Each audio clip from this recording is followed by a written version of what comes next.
नमस्कार साथियों, हमारे YouTube चैनल पर आप सबका स्वागत है। तो दोस्तों, अपन हिंदी की जो व्याकरण के बारे में पढ़ रहे हैं उसमें हमने काफ़ी टॉपिक पढ़े हैं। आज जो अपना टॉपिक है वो है संधि। तो आज अपन संधि के बारे में पढ़ेंगे। संधि। तो दोस्तों, संधि की क्या परिभाषा है, इनके कितने भेद हैं और उनसे संबंधित उदाहरण हैं, उनके बारे में अपन आज पढ़ेंगे। तो पहला बात तो है कि संधि का जो शाब्दिक अर्थ होता है वो क्या है, शाब्दिक अर्थ। तो संधि का जो शाब्दिक अर्थ होता है वो होता है योग या मेल। योग या मेल। संधि की क्या परिभाषा है,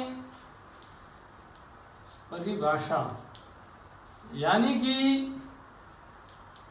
दो वर्णों या अक्षरों, दो वर्णों या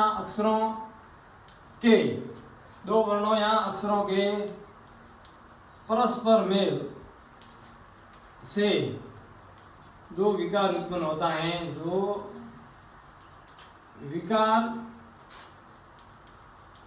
उत्पन्न होता है उसे संधि कहते हैं। उसे संधि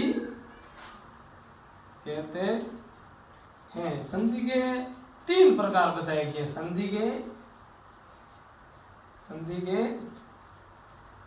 तीन प्रकार हैं। तीन प्रकार कौन कौन से? पहला है स्वर संधि, दूसरा है व्यंजन संधि, और जो तीसरा प्रकार है वो है विसर्ग संधि। तो दोस्तों, आज अपन ये तीन जो प्रकार बताए गए इनकी परिभाषा और इनके उदाहरण के बारे में पढ़ेंगे। वैसे तो स्वर संधि के भी 5 भेद बताए गए हैं, दीर्घ संधि, गुण संधि, वर्ती संधि, यण संधि और अयाति संधि। लेकिन आज अपन इन तीन भेदों के बारे में और इनके उदाहरण के बारे में पढ़ेंगे। फिर आगे अपन इस स्वर संधि के जो भेद उनके बारे में पढ़ेंगे। तो ये तीन की परिभाषा, अभी इन तीन भेद हैं, इन तीन भेदों के बारे में अपन पढ़ेंगे। पहला जो भेद था वो है स्वर संधि। पहला भेद है वो है स्वर संधि, यानी कि जहां स्वर का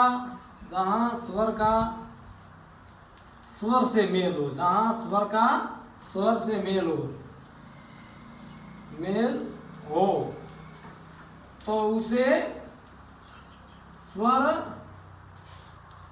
संधि कहते हैं। जहां स्वर का स्वर से मेल हो तो उसे स्वर संधि कहते हैं।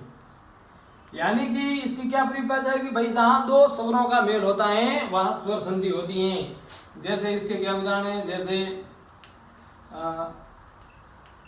अव्यय धन अरण्य, यानी कि ये क्या हो गया, अभ्यारण्य। ये हो गया अभ्यारण्य, यानी अभ्यारण्य। स्वर का स्वर से मेल होके जो विकार नया शब्द बना है वो बना है अभ्यारण्य। अव्यय प्लस अरण्य, अभ्यारण्य। तो इसमें स्वर संधि है।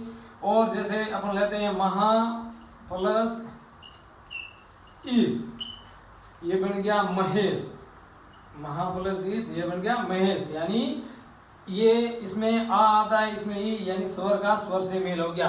तो ये पहली थी, वो स्वर संधि थी। अभी स्वर संधि के भी 5 भेद बताए गए हैं, जो दीर्घ संधि, गुण संधि, वर्ती संधि, यण संधि और अयाति संधि। तो उनके बारे में अपन आगे बढ़ेंगे। पहले अपन ये जो 3 भेद हैं, इन 3 भेदों के बारे में, इनकी परिभाषा और इनसे जो उदाहरण आते हैं उनके बारे में पढ़ेंगे। दूसरी जो संधि थी वो थी व्यंजन संधि। व्यंजन संधि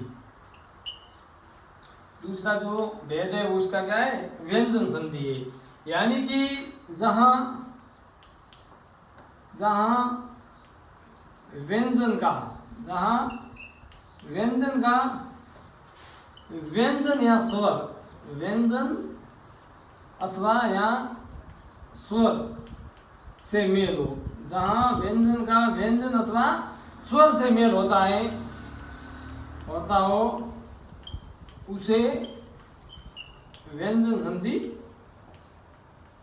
व्यंजन संधि कहते हैं, कहते हैं। जैसे इसके उदाहरण पर लिखते हैं, जैसे जगत, इसके हलंत लग रहा है जगत धन ईश, जगत धन ईश, यानी हो गया जगदीश, जगदीश।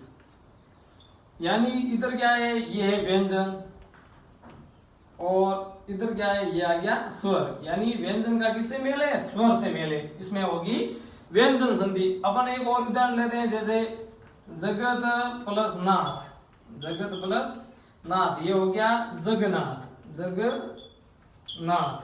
इसमें व्यंजन का व्यंजन से मेल है, जैसे ये भी व्यंजन है और धन ये भी व्यंजन है, व्यंजन। यानी कि व्यंजन संधि की क्या परिभाषा है, जहां व्यंजन का स्वर से भी मेल होता है और व्यंजन का व्यंजन से भी मेल होता है, तो वहां व्यंजन संधि होती है।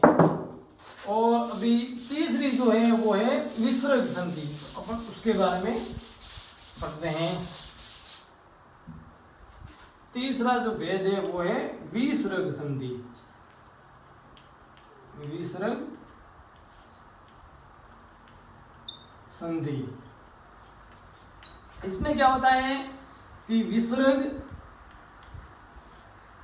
ये होता है विसर्ग, विसर्ग का स्वर या व्यंजन से मेल होना, विसर्ग का स्वर या व्यंजन, स्वर या व्यंजन से मेल हो, स्वर या व्यंजन से मेल हो तो विसर्ग संधि, विसर्ग संधि कहते हैं, तो उसे विसर्ग संधि कहते हैं। यानी भाई जहां विसर्ग का स्वर या व्यंजन से मेल होता है उसे विसर्ग संधि कहते हैं। लेकिन इसमें एक बात यह है कि जहां विसर्ग होते हैं वो वहां से हटा दिए जाते हैं और विसर्ग के स्थान पर कोई नया वर्ण आ जाता है। इसमें क्या होता है, जो विसर्ग आते हैं शब्द में, वहां विसर्ग को हटा दिया जाता है, हट जाता है और विसर्ग के स्थान पर कोई नया वर्ण आ जाता है। जैसे इसमें अपन उदाहरण में देखते हैं, जैसे नी, ये विसर्ग आ गया, प्लस कपट, निधन कपट यानी निष्कपट, यानी यहाँ विसर्ग हट जाएगा और विसर्ग के स्थान पर नया ये निस, ये आ गया निष्कपट, विसर्ग के स्थान पर कोई नया वर्ण आ गया। और भी अपन उदाहरण लेते हैं, जैसे तप, धनवन, धनवन, ये हो गया इसका तपोवन, तपोवन, यानी विसर्ग हट के प का पो हो गया तपोवन, तपोवन। तो दोस्तों आज जो अपना टॉपिक था वो था संधि, जिसमें हमने संधि की परिभाषा है, संधि के जो प्रकार है, प्रकारों की जो परिभाषा है उनके बारे में पढ़ लिया। इसमें एक और विशेष जो स्वर संधि है उसके भी 5 भेद बताए गए हैं, दीर्घ संधि, गुण संधि, वृद्धि संधि, यण संधि और अयादि संधि, उनके बारे में अपन आगे और पढ़ेंगे। तो दोस्तों आपको वीडियो अच्छा लगे तो एक बार चैनल को लाइक कीजिए, सब्सक्राइब कीजिए और ज़्यादा से ज़्यादा शेयर कीजिए और हमसे जुड़े रहिए।